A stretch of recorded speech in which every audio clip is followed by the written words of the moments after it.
eh bien, notre environnement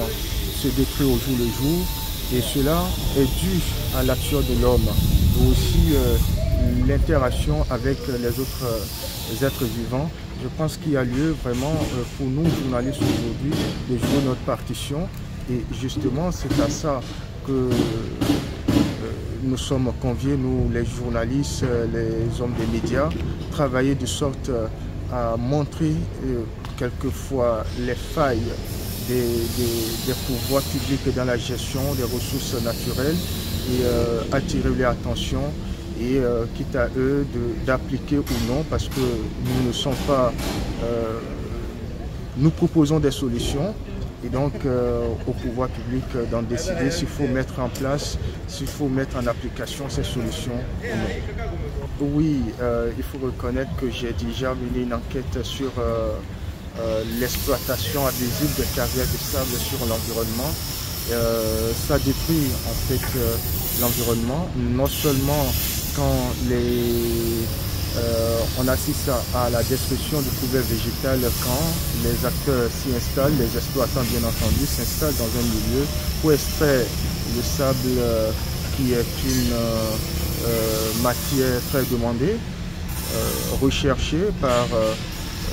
la population en raison évidemment du boom démographique aujourd'hui. Donc en matériaux de construction, c'est un minerai incontournable. Et donc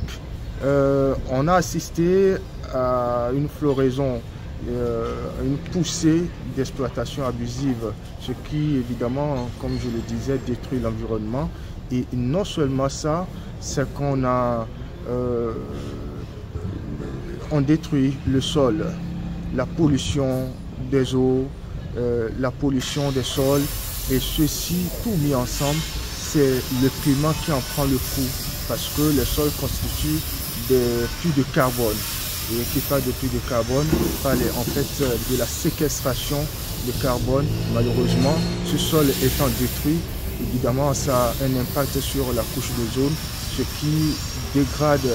le climat au jour le jour. Alors, le défi pour un journaliste que je suis dans le cadre de cette enquête, ça a été vraiment, les sources ne sont pas vraiment, vous savez, les acteurs trouvent que leur activité,